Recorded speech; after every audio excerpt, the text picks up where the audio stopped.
Hello guys, welcome to my channel autism and music. मैं हूं कोमल ठाकुर और सबसे पहले तो मैं आप सबका बहुत बहुत धन्यवाद करना चाहूँगी कि अभी मेरे चैनल पे 1000 सब्सक्राइबर हो गए हैं और डेफ़िनेटली ये आप लोगों के सपोर्ट के बिना पॉसिबल नहीं होता।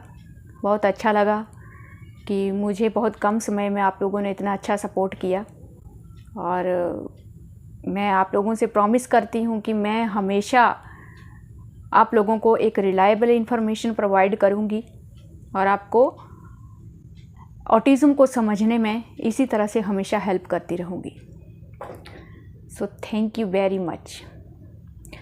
तो आज का जो टॉपिक है गाइस बहुत ही इंटरेस्टिंग है और हो सकता है कि इस टॉपिक के ऊपर बहुत सारे लोगों की अलग अलग ओपिनियन हो, क्योंकि ऑटिज़म अभी तक बहुत ही एक कंफ्यूजिंग सा डिसऑर्डर है।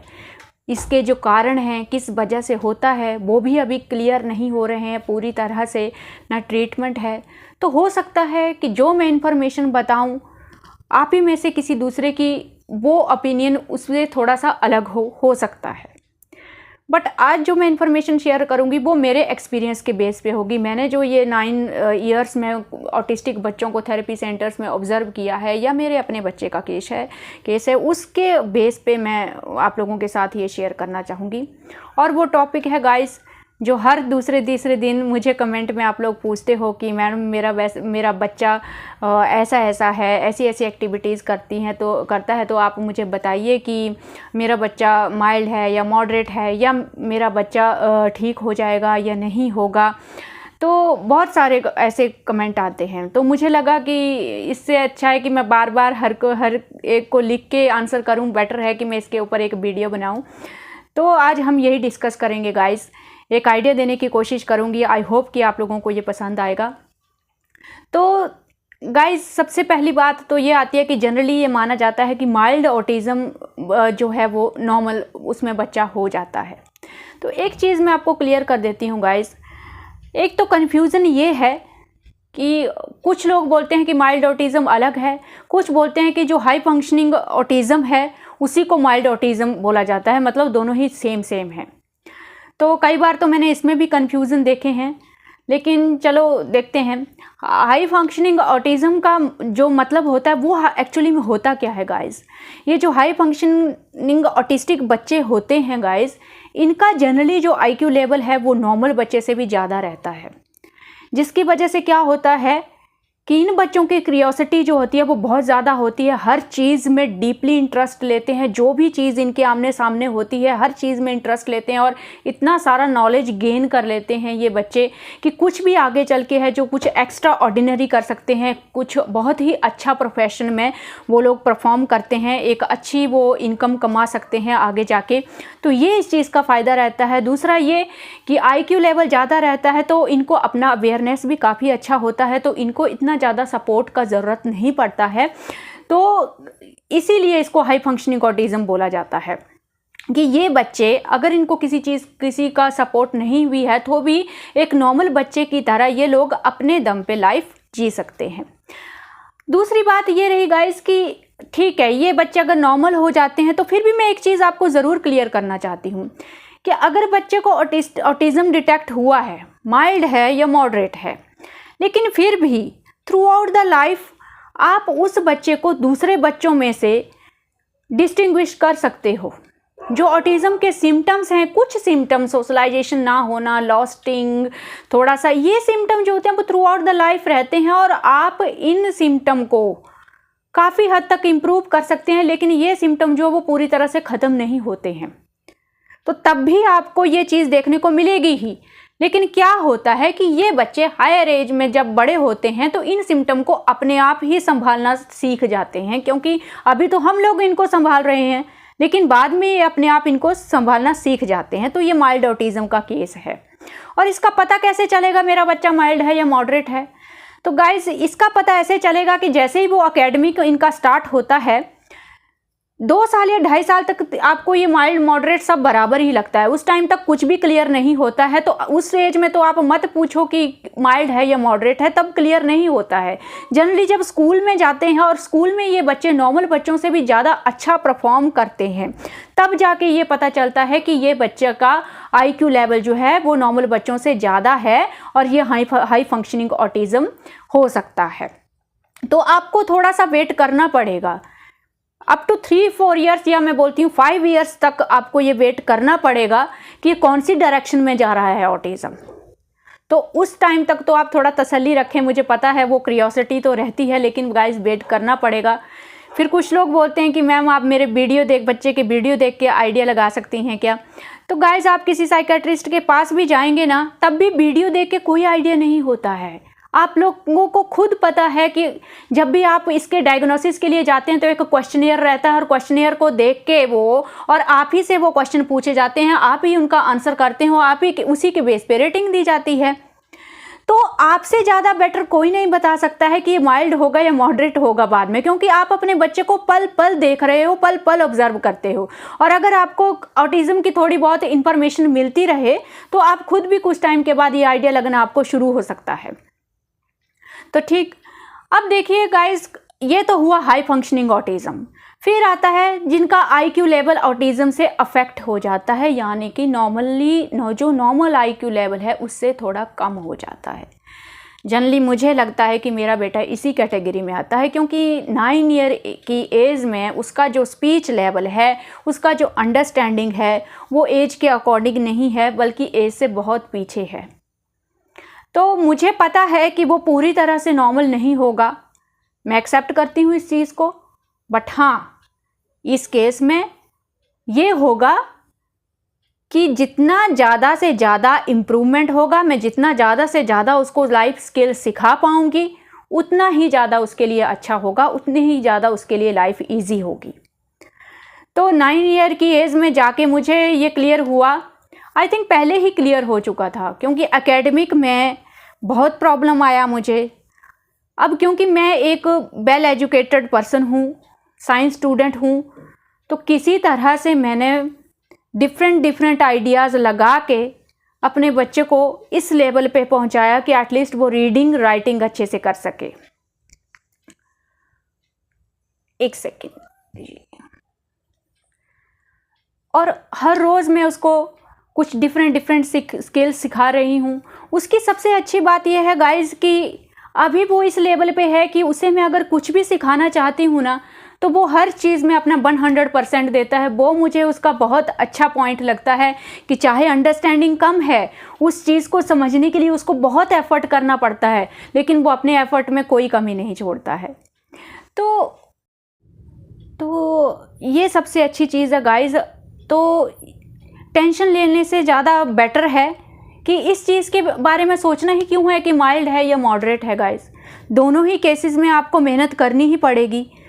तो ये चीज़ को प्लीज़ आप छोड़ दीजिए, क्योंकि होता क्या है गाइस, जैसे मेरे साथ होता था, 5 ईयर 6 ईयर तक आते आते मैं हमेशा यही सोचती रहती थी कि अब ये नॉर्मल हो जाएगा, अब नॉर्मल हो जाएगा। दिन रात दिमाग में बस और नहीं सोचना है कुछ कि उसको इम्प्रूव करना है या कुछ, मतलब कुछ अच्छा और कोशिश करो, बस साइड वाइज यही हमारा थॉट जो है ना वो दिमाग में घूमता रहता है।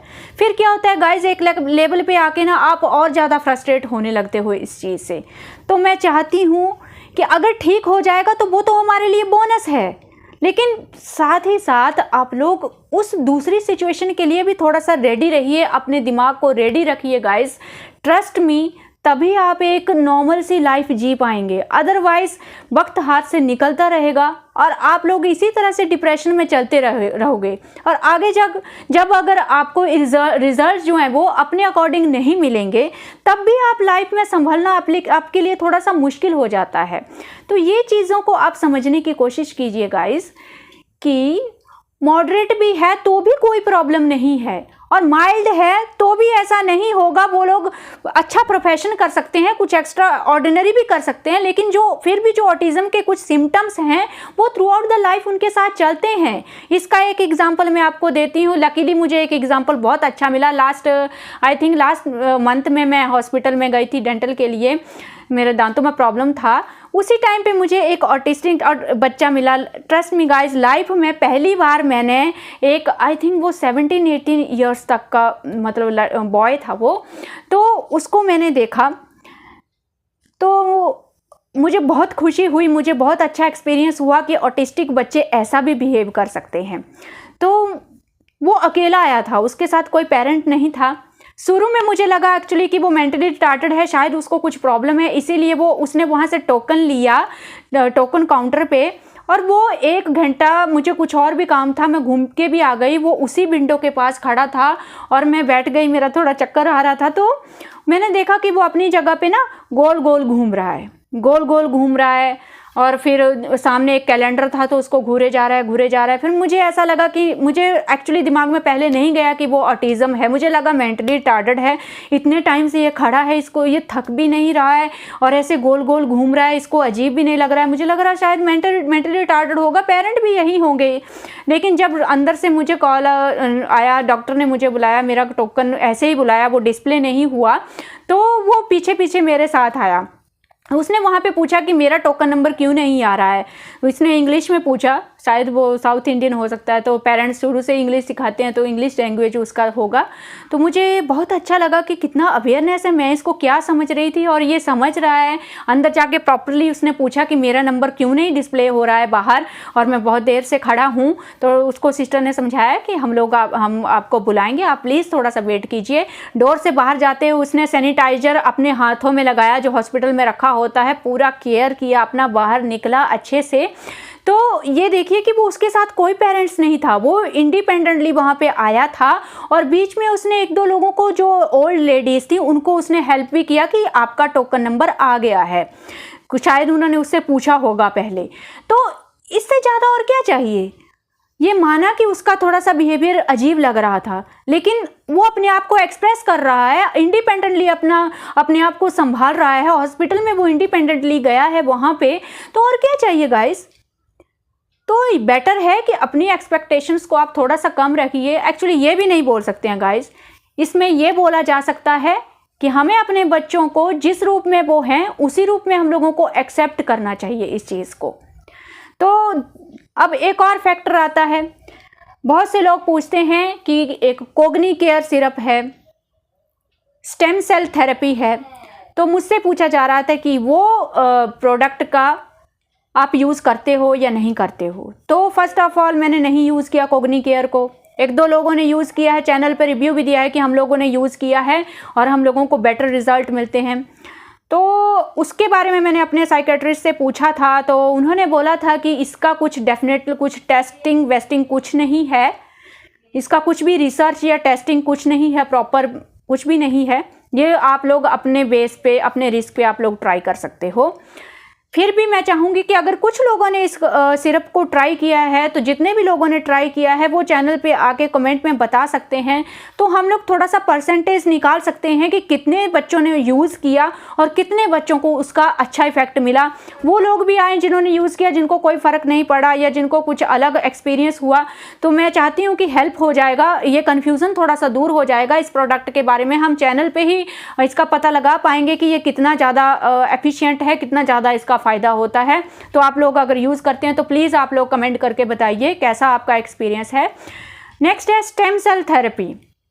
तो stem cell therapy no doubt autism के ट्रैक में, ये ऑटिज़म का जो ट्रीटमेंट है उसमें एक बहुत ही अच्छी रिसर्च चल रही है, और मुझे एज ए साइंस स्टूडेंट मुझे बिलीव है कि कुछ ईयर्स के बाद इस थेरेपी से बहुत ही अच्छे रिजल्ट आएंगे। और कुछ हो सकता है गाइस, क्योंकि ये डायरेक्टली ब्रेन के जो सेल्स हैं उन पे काम करती है, तो पॉसिबल है कि इससे कुछ अच्छा रिजल्ट मिल पाए। हालांकि कुछ लोग अंडर ट्रायल, अभी भी कुछ लोग इस थेरेपी को कर रहे हैं, लेकिन अभी तक जो एक किसी भी ट्रीटमेंट का, जैसे कोरोना का ही मेडिसिन था, उसको आपको पता है कि एक प्रॉपर टेस्टिंग चलती है, उसके बाद ही डिसाइड हो पाता है कि उसके कितने साइड इफेक्ट निकल रहे हैं या फिर वो कितनी एफिशिएंट है। ऑटिज़म के केस में ये बहुत ज़रूरी है कि जो भी ट्रीटमेंट निकले वो हर बच्चे के लिए एप्लीकेबल हो। अभी तक सबसे बड़ा प्रॉब्लम यही है कि जो भी ट्रीटमेंट होता है वो सब बच्चों को सूट नहीं करता है, क्योंकि ऑटिज्म एक स्पेक्ट्रम है। इसका मतलब ये होता है कि हर ऑटिस्टिक बच्चा अपने आप में यूनिक होता है, और ये डिसाइड नहीं हो पाता है कि किस बच्चे में किस जीन म्यूटेशन की वजह से ऑटिज्म आया या एनवायरमेंटल फैक्टर की वजह से ऑटिज्म आया, ये अभी तक डिसाइड नहीं हो पाता है, जिसकी वजह से इसका जो ट्रीटमेंट है, पर्टिकुलरली जो ऐसा ट्रीटमेंट जो हर बच्चे के लिए एप्लीकेबल हो सके, वो ट्रीटमेंट निकालना इस वजह से एक्चुअली बहुत ही मुश्किल हो रहा है।